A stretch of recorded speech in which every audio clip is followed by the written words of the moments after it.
Karista. Joo, Kari on 26-vuotias. Meinasi tehdä ensimmäisen vaelluksen Lappiin. Ja aikaisempaa kokemusta ei ole muuta kuin armeija-ajoilta. Ja homma on lähtenyt käyntiin siitä, että tulin tänne Saloon. Tein jo asustellut 2-3 viikkoa tässä tällaisessa asuntovaunussa. Ja täältä on sitten käynyt ostamassa kaikki tarvittavat varusteet. Omasta takaa varusteet ei juurikaan ollut muuta kuin kengät ja takki. Et siinä on ollut 3 viikon aikana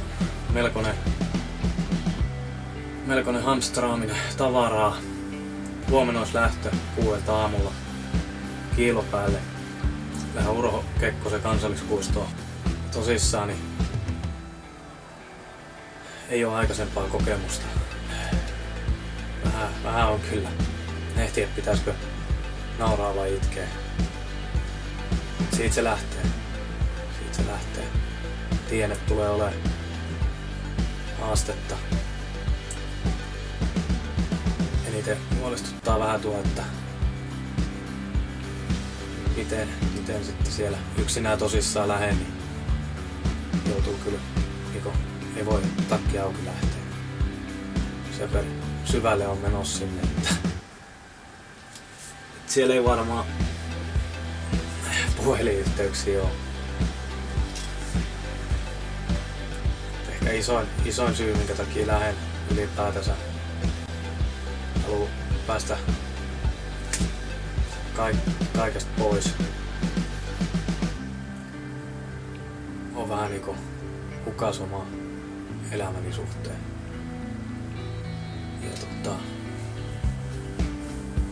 Ja niinku parempaa vaihtoehtoa keksinyt. Toisin varmasti saanut rahat tuulettua johonkin paljon helmempää. Ei siinä. Kyllä tää on ollut tältä erää ja katsellaan taas.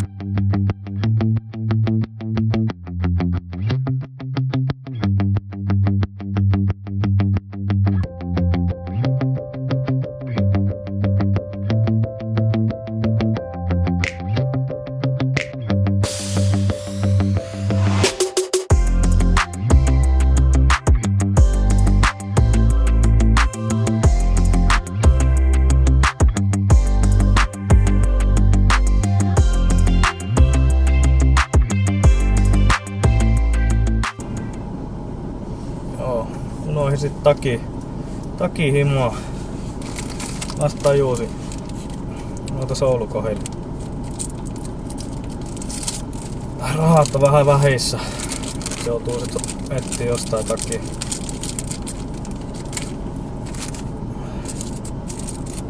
Vittu.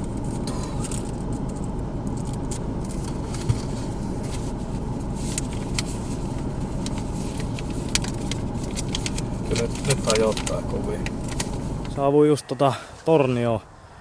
Tuli tämmöiselle hieno joe viereen, löysi tämmöisen hyvän paikan tästä. Katsoin Google Mapsista, niin löytyi tämmönen syrjäinen paikka täältä Torniosta. Huomenna Haaparantaa hakea takki. Ja sitten sen jälkeen Urho Kekkosen kansallispuisto Huomenissa. Niin semmosta.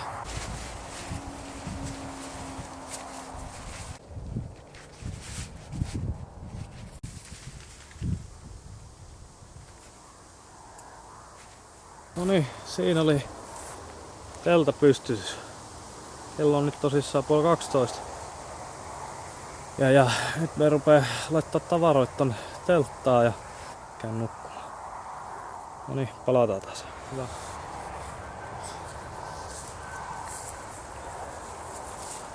Joo.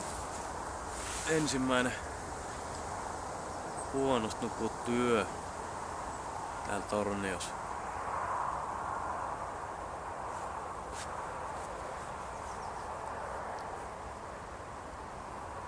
Kello on 8:30 ja aamukahvit ja vähän käyn Haaparannassa.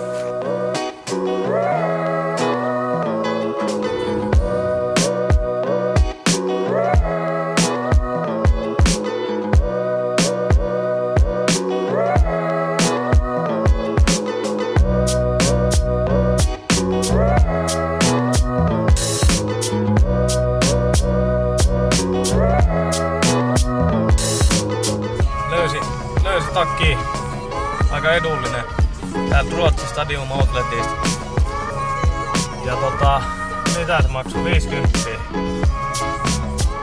OVH taisi olla 90, mutta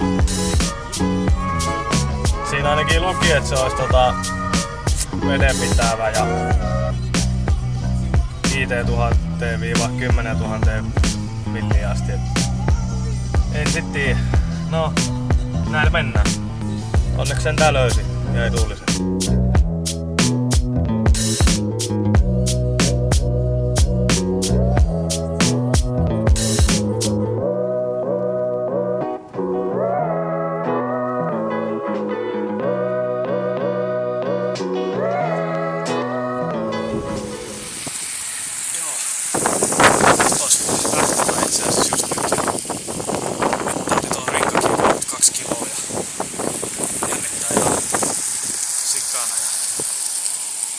Pysy ajatukset kasassa ja joutui syödä kaljaa ja vei röökiä. Lähden kävelemään. Aurinko on laskenut jo ja tonne puitte taakse. Toi 19. päivä syyskuuta ja kello on 8. 4 kilsaa varmaan kävelen ja sit laitan leiri pystyyn. Kerkee pimeä tulee. Ei kai meillä muuta.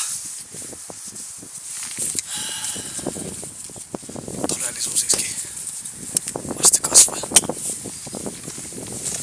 Ai vittu.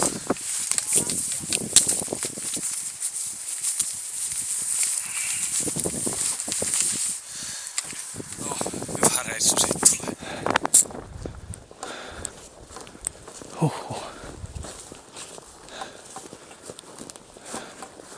Nyt ollaan niinku oikeesti erämaa armoilla. Ei oo mikään. Joo, ei tänne ei pidä tulla sooloilemaan. No, mut kyllä mie pärjää. Laitan lisää videoa, kun on perillä. Tämmöstä metikköä saatana. Ensimmäinen nukuttu yö erämaassa ja eilen oli aika hurjaa, että lähdin sieltä Kiilopääportilta joskus 7 aikaa illalla. Ja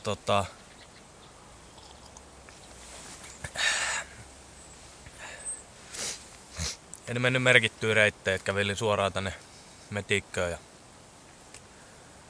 jonkun aikaa meni sit ihan hyvin, mutta jossain vaiheessa vähän herpaantui ja sitten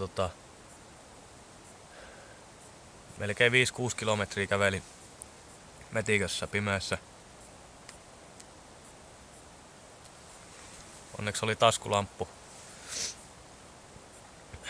taskulamppu ja koitin kipeästi etsiä niinku selvittää omaa sijaintia löytämällä jonkun kiintopisteen jostain, mutta kun tää on ihan metikköä, niin ei siinä sit oikein löytänyt mitään ja suunnilleen tiesi kyllä, että missä on. Ja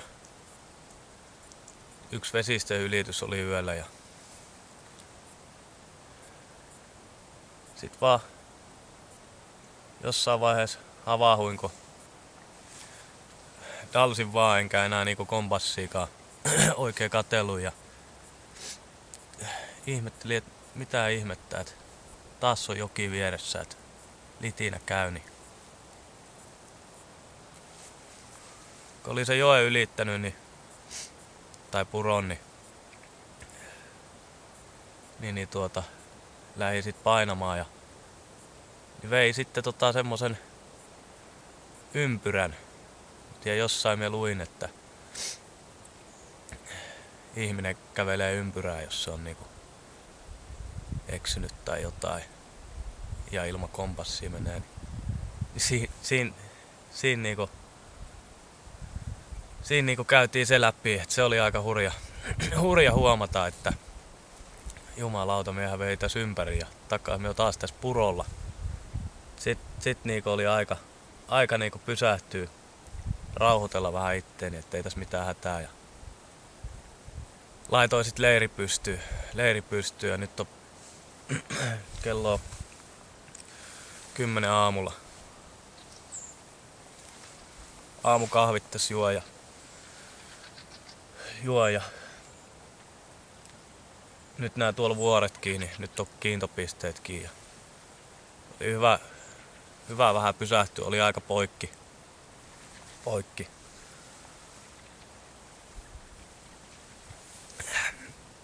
Joo. Sitten kun se rupee menee semmoiseksi hätäilemiseksi, niin sit vaan leiri pystyy ja safkat ja muut. Ja oli kyllä makuupussissa, niin rupesi tuntee ihan euforiaa. Oli kyllä niin hyvä fiilis, kun pääsi sinne makuupussin sisään. Noita on odotettavissa lisää. Ei kai siinä muuta. Me lähdemme sitten dalsimaan tästä ja nyt muista oliko se Kopsusjärvelle päin lähen. Palataan taas astiaan.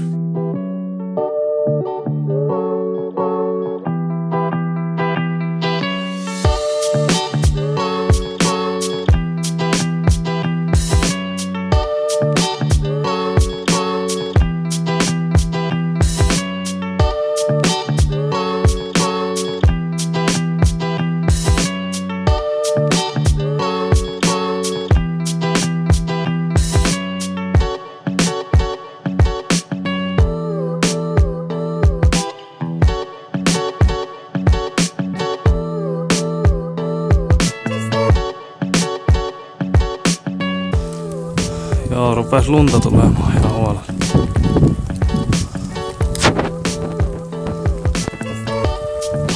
Semmosta.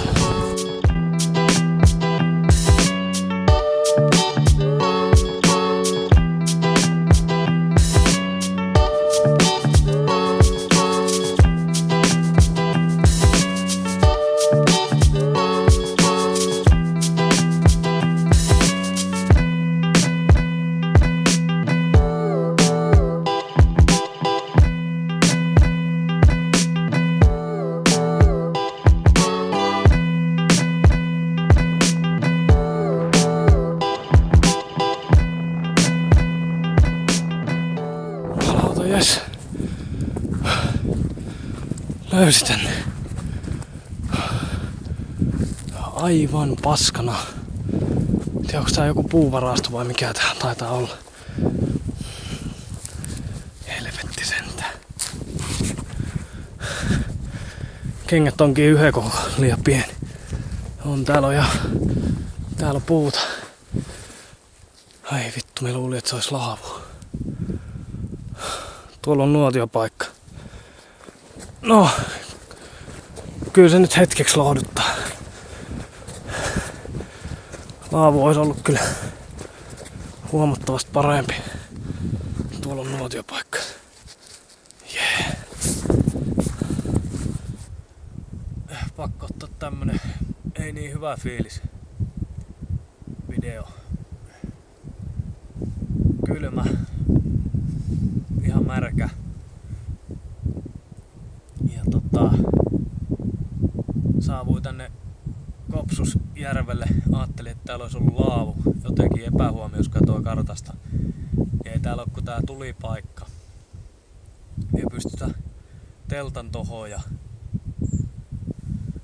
varmaankin ja ainakin sen teen ja sit nuotio tulille. Tosissaan käveli tos 7 kilometriä, ei merkittyä reittejä pitki. Tosi epätasaista maastoa. Nilkat pyöri siellä jatkuvasti ja sitten tajusin, että aika äkkiä, että mulla on liian pienet kengät. Varmaan koko liian pienet. Jalat on sen verran turvonnut, että ne on kasvanut pituutta, niin mulla hakkaa koko ajan nuo pottavarvas tonne kärkiin. Jalat on ihan paskana. 32 kiloa tuo painoko lähin ja tänään on tultu sitten semmoset vähän yli 10 kilometriä. Kännykäs GPS, niin se laskee nuo. Tosi kätevä. Mut kyllä se tästä fiilis on kohta huomattavasti parempi. Unohin syödä kunnolla, että on mennyt ihan aliravitsemustilassa täällä painanut nyt menemään. Oli kyllä tosi epämukava nuo viimeiset kilometrit ja ei viittinyt pysähtyä syömään. Sato vettä ja tuli lunta ja ajattelin, että sit kun tänne pääsen, niin rentoudun sit ihan kunnolla. Kyllä rupee tuo 10 kilsaa on niinku ihan maksimi ainakin, jos menee noita omia reittejä pitkin, et niin epätasaista se maasto ja ei kai tässä muuta. Katellaan kohta uudestaan. Joo, ruvennut fiilis huomattavasti paranee. Nyt sain tulet tehtyä ja safkakin vihdoin ja viimein valmiiksi.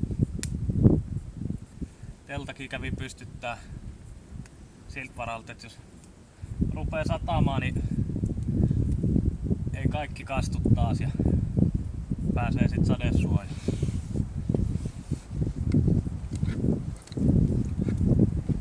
Ei lihapulli ja makaroni.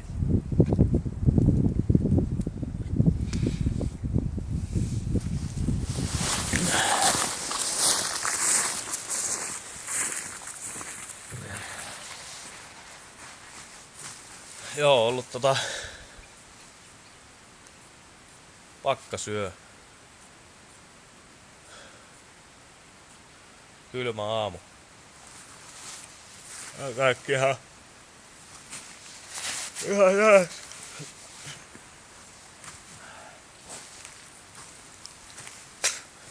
Jalatkin on vähän paremmat tuntuiset jo. Tosissaan niin eilen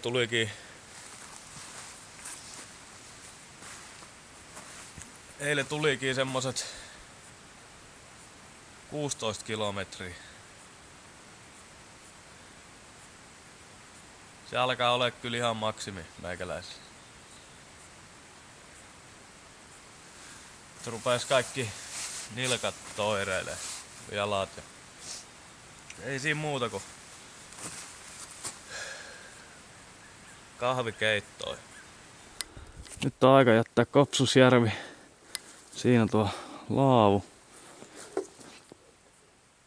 Tuolla oli telttapaikka jossain tuolla.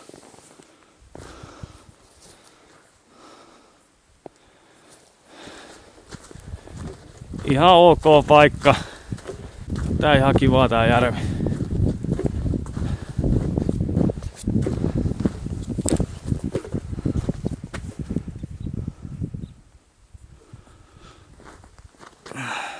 Semmonen. Sitten matka jatkuu. Moro.